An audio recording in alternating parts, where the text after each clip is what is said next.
온라인 예배 에티켓. 당신은 준비된 예배자입니까? 지금 당신의 복장은 집에서 입던 옷 그대로 교회 갈 때처럼 깔끔하게 지금 당신의 자세는 침대에 누워서 편안하게 책상에 앉아서 준비된 자세로 찬양을 부를 때 당신의 자세는 누가 들을라 침묵을 지켜요. 마음을 다해 소리내어 찬양해요. 기도할 때 당신의 자세는 누가 보지도 않는데 다른 짓 좀 하면 어때? 마음과 정성을 다하여 진심으로 당신의 예배 자세는 어떤 모습인가요? 준비된 몸과 마음으로 하나님께 영광 돌리는 거룩한 예배 시간 되시기 바랍니다.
검은 구름 덮이고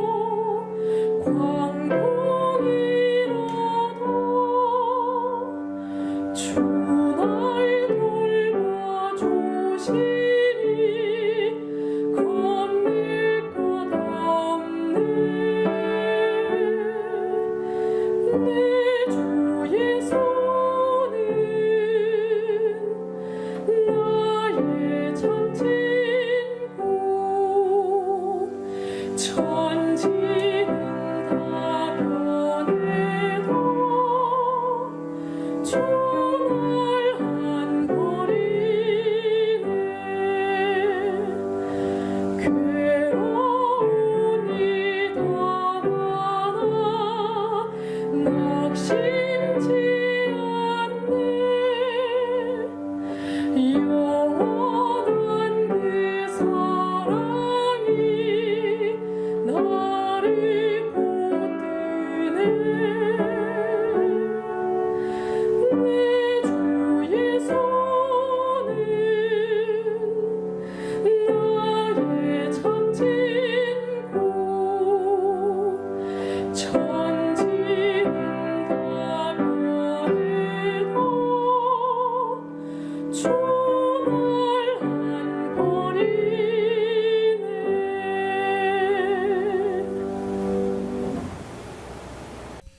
사랑하는 수원세안학교 성도 여러분, 안녕하십니까? 화요 3일 기도에 오신 우리 모든 성도님들을 진심으로 환영합니다. 특별히 이 화요예배 시간에 구별하여서 이 예배에 참석하신 우리 모든 성도님들께 성령님의 지혜가 함께하기를 이 시간 기도드립니다. 오늘은 함께 하시는 은혜라는 제목으로 함께 말씀을 나누도록 하겠습니다. 우리 다 같이 본문 말씀 열왕기상 5장 4절로 5절 말씀을 함께 읽도록 하겠습니다. 이제 내 하나님 여호와께서 내게 사방의 태평을 주심에 대적도 없고 재앙도 없도다. 여호와께서 내 부친 다윗에게 하신 말씀에 내가 너를 이어 내 위에 오르게 할 내 아들 그가 내 이름을 위하여 전을 건축하리라 하신 대로 내가 내 하나님 여호와의 이름을 위하여 전을 건축하려 하오니. 성도 여러분, 혹시 만리장성이라는 단어를 들으면 무엇이 가장 먼저 생각나십니까? 중국이 생각날 수도 있고요. 세계에서 가장 긴 성벽이라고도 생각하실 수 있습니다. 저는 만리장성이라고 하면 이 진시 황제가 떠오릅니다. 특별히 만리장성을 우리 진시 황제가 지었다라고 많이들 생각하는데요. 사실 이 만리장성은 진시 황제 이전부터 이미 춘추 전국 시대 때부터 지어지기 시작하였습니다. 그리고 진시 황제가 이 왕이 올랐을 때에 그 만리장성을 이어 붙여서 만리장성을 건설했다라고 이야기합니다. 그런데 그마저도 이 진나라가 망한 이후에 이 보수되었다가 때때로 방치되었다가 하면서 결국엔 그 성벽들이 터만 남았다라고 이야기합니다. 지금 우리가 보고 있는 이 만리장성은요, 진시 황제가 만든 만리장성이 아니라 이 명나라 때 만든 만리장성이라고 합니다. 그런데 우리는 이 만리장성을 생각하면 항상 진시 황제를 먼저 생각하게 됩니다. 아마도 그 이유는 이 중국을 통일하고 또한 강했던 그의 왕권으로 많은 사람들의 인식에 바뀌어서 만리장성하면 이 진시 황제가 떠오르는 것입니다. 만리장성의 상징적인 인물이 된 것이죠. 오늘 우리가 함께 나눌 이야기도 비슷합니다. 우리는 성전을 생각하면 가장 먼저 생각나는 것이 바로 솔로몬입니다. 첫 성전을 지은 것도 솔로몬이며 가장 아름답고 화려한 건물도 이 솔로몬이 지은 성전이었습니다. 그렇다면 하나님께서는 이 한 시대를 대표하는 이 성전을 왜 솔로몬에게 허락하시고 짓도록 하셨던 것일까요? 이 시간 함께 그 말씀을 나누고 은혜 받는 시간 되기를 간절히 바랍니다. 저희는 저번 주 솔로몬 이전 다윗 시대에는 성전을 건축하지 않았던 이유에 대해서 함께 말씀을 나누었었습니다. 당신도 알거니와 내 부친 다윗이 사방의 전쟁으로 인하여 전을 건축하지 못하고 여호와께서 그 원수들을 그 발바닥 밑에 두시기를 기다렸나이다. 다윗이 성전을 건축하지 못한 이유는 다윗은 여전히 전쟁을 하여야 했습니다. 하나님께서 약속하신 땅을 얻기 위하여 해야 할 전쟁들이 많았던 것입니다. 그러므로 다윗은 이 전쟁을 위하여서 평생을 바쳤습니다. 전쟁이 계속 있다는 것은 즉 뭐가 없는 것입니까? 평화가 없는 시대였던 것입니다. 이스라엘 백성들은 여전히 힘들고 어려운 전쟁을 치러야 할 때에 이 다윗은 성전을 짓고 싶었던 것입니다.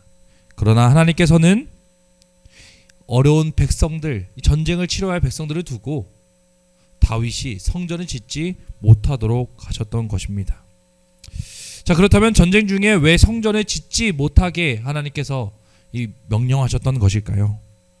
저는 이 말씀을 묵상하면서 하나님의 사랑을 깨닫게 되었습니다.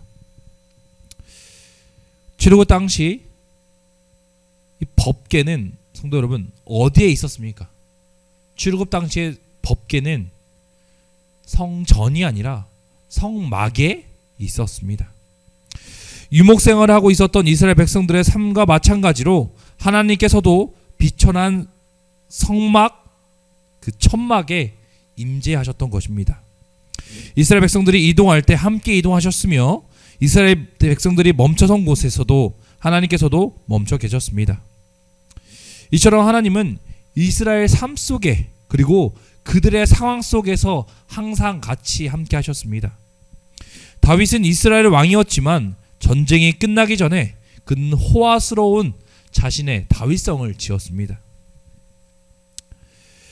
그러한 것이 죄송했던 다윗은 하나님을 위한 성전을 짓고자 그가 계획했던 것입니다. 그러나 하나님께서는 그것을 거절하셨습니다. 왜냐하면 여전히 정착하지 못했던 자신들의 백성들과 하나님께서는 함께하고자 하셨던 것입니다. 아직 여전히 평화가 아닌 전쟁이라는 어려움 속에서 살아가는 그들과 함께 하나님께서도 여전히 함께 하시고자 하셨던 것입니다. 그러므로 하나님께서는 아직 평화가 오지 않은 어려운 상황 속에 있는 이스라엘 백성들과 함께 하기 위하여 다윗에게 성전을 짓지 않도록 하셨던 것입니다. 그리고 비로소 솔로몬의 시대에 이르렀을 때에 평화의 시대가 도래되자 하나님께서는 솔로몬이 성전을 짓는 것을 허락하셨던 것입니다. 솔로몬의 성전 이전까지 하나님의 법궤는 여전히 성막에, 천막에 보관되어 있었습니다. 이처럼 하나님께서는 우리들의 상황과 형편을 돌보시며 그 상황 속에서 가장 먼저 나서시며 그리고 가장 끝까지 그 자리를 지켜주시는 분이 하나님이란 것을 우리는 발견할 수 있는 것입니다. 성도 여러분, 이러한 분이 우리가 믿는 하나님이신 겁니다. 우리와 함께 하시고자 그 상황 속에서도 우리가 처한 그 상황 속에서도 함께 하시고자 하는 분이 바로 하나님이시라는 것입니다. 그러나 하나님은 여기서 그치지 않으셨습니다. 우리와 더 가까워지고자 우리의 상황 속에 더 깊이 함께하고자 하셨습니다. 그러므로 하나님께서는 자신의 아들을 우리에게 보내주셨습니다. 그는 근본 하나님의 본체시나 하나님과 동등됨을 취할 것으로 여기지 아니하시고 오히려 자기를 비워 종의 형체를 가져 사람들과 같이 되었고 사람의 모양으로 나타나셨음에 자기를 낮추시고 죽기까지 복종하셨으니 곧 십자가에서 죽으심이라. 예수님은 이 땅에 오셔서 우리와 함께 하셨습니다. 그냥 함께 하신 것이 아니라 우리의 삶 속에서 함께 하셨던 것입니다. 예수님께서는 굳이 당하지 않으실 그 시험을 본인이 직접 경험하셨습니다. 그 이유가 바로 여기에 나타납니다. 우리에게 있는 대제사장은 우리의 연약함을 체휼하지 아니하는 자가 아니요 모든 일에 우리와 한결같이 시험을 받은 자로 돼 죄는 없으시니라. 그러므로 우리가 긍휼하심을 받고 때를 따라 돕는 은혜를 얻기 위하여 은혜의 보좌 앞에 담대히 나갈 것이니라. 이것이 하나님께서 우리를 향한 마음인 것입니다. 예수 그리스도께서 시험을 당한 것은 우리의 삶 속에 깊이 함께 하시고 공감하시기 위하여 그리고 모본이 되시기 위하여 그 시험을 당하신 것입니다. 하나님은 우리의 삶 깊은 곳까지 함께 하시기를 원하시는 것입니다. 그런데요, 우리는 때때로 오해합니다. 하나님께서는 마치 먼 저 하늘에서, 하늘의 보좌에 앉으셔서 우리를 지켜보시고 바라보시는 분으로만 느낄 때가 있는 것 같습니다. 그러나 그것은 너무나도 잘못된 오해입니다. 하나님께서는 우리의 옆에서 우리의 어려움을 함께하여 주시며 우리 삶 깊은 곳에서 우리의 상황 속에서 함께하여 주시는 것입니다. 공감해 주시고 동정해 주십니다. 그리고 하나님께서는 더 우리와 함께 하시고자 성령님을 우리에게 보내주셨습니다. 이와 같이 성령도 우리의 연약함을 도우시나니 우리가 마땅히 빌 바를 알지 못하나 오직 성령이 말할 수 없는 탄식으로 우리를 위하여 친히 간구하시느니라.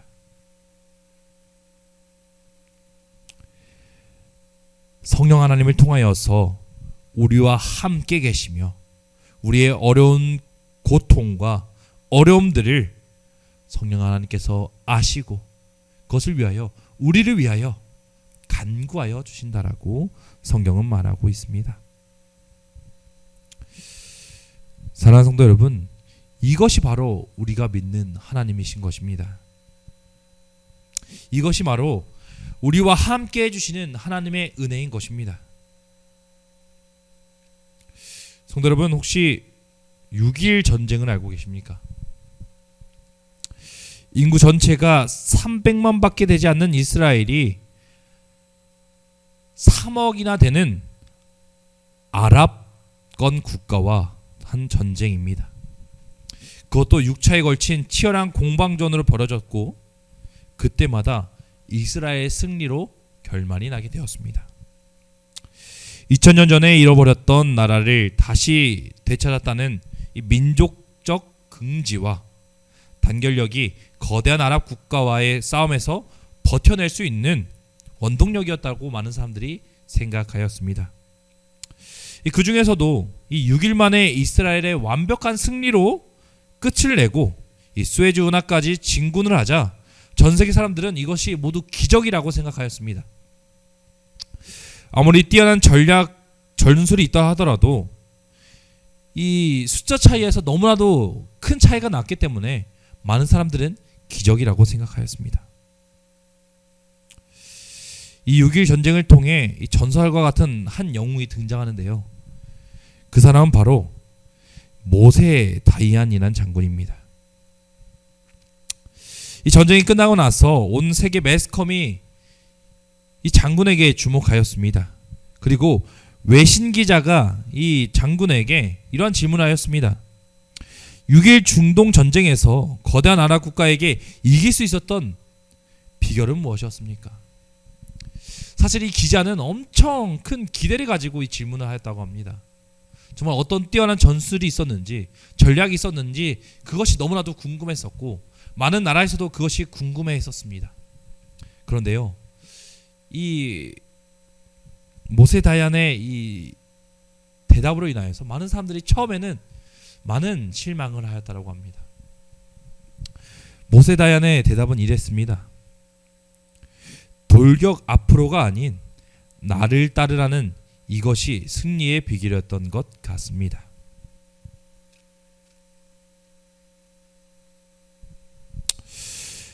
그 전쟁에서 영웅 한 사람만으로는 이기는 것은 사실 불가능한 것입니다.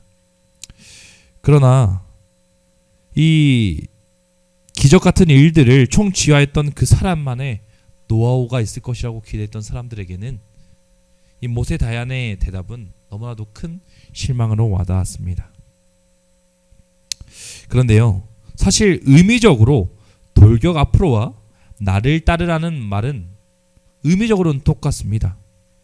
군사용어로서 이 지휘관이 적을 공격하라는 명령을 내릴 때 쓰이는 지시어이며 반드시 전 부대원의 절대적인 행동적 반응이 있어야 이루어질 수 있는 것입니다. 지휘관의 명령에 불복종한다든지 명령사항을 어길 경우 군사 재판에 회부되거나 전시에는 지휘관의 즉결 처분권을 부여할 수 있다는 게 일반적인 통령입니다. 그런 측면에서 보면 돌격 앞으로라는 명령어나 나를 따르라는 명령은 그게 그거인 것처럼 느껴집니다. 꼭 같이 적을 향하여 공격하라는 지시인 것입니다. 그러나 모세 다야는 이 두 가지 명령의 차이점을 확실히 알고 있었던 것 같습니다. 돌격 앞으로의 명령어에는 지휘관의 위치가 뒤쪽에 있고 나를 따르라는 명령에서는 지휘관의 위치가 앞쪽에 있는 차이가 있습니다.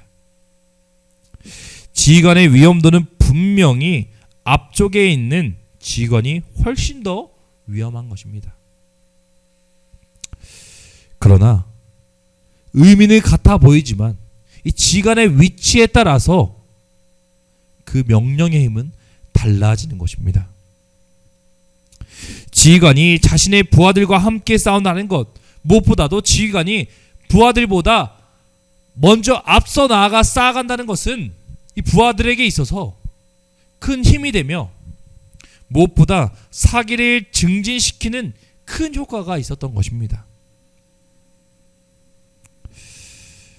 그러므로 이스라엘이 6일 전쟁에서 이길 수 있었던 것은 바로 이 지휘관들의 위치였던 것입니다. 사랑하는 성도 여러분, 하나님께서는 이스라엘 백성들과 함께하고자 그들과 함께하고자 그 위치를 그들과 동등한 곳에 두셨습니다. 출애굽할 때에는 그들과 같은 천막에 거했으며 이스라엘 백성들이 아직 여전히 전쟁을 치르고 있을 때에는 그들과 같이 함께하기 위하여 여전히 천막에 거하셨습니다. 그리고 비로소 솔로몬 때에 전쟁이 끝나고 평화가 오자 비로소 하나님께서는 성전에 거하시게 되는 것입니다. 사랑하는 성도 여러분, 이 솔로몬의 건축의 모습은 하나님께서 우리와 어떻게 함께하고 계시고자 하는지에 대해서 확실하게 또 명확하게 보여주는 장면입니다. 여전히 전쟁을 치르며 정착하지 못한 백성들과 함께 하기 위하여 성막에 거하셨으며 그들이 온전히 평화를 찾을 때 정착하였을 때 비로소 하나님께서는 성전에 거하시게 된 것입니다. 오늘 우리와도 그와 같습니다. 하나님께서는 결코 돌격 앞으로 혹은 더 좋은 위치에 우리보다 더 좋은 위치에 계시지 않습니다. 하나님께서는 나를 따르라 하시며 우리와 함께 상황 속에 계시며 우리의 그 상황 속에서 함께 공감하여 주시고 함께 싸워 나아가 주시는 것입니다. 이것이 우리에게 정말 큰 은혜임을 기억하시기 바랍니다. 하나님께서 우리와 함께 하신다라는 그 큰 은혜를 기억하시기 바랍니다. 하나님께서는 결코 우리를 혼자 두시지 않으십니다.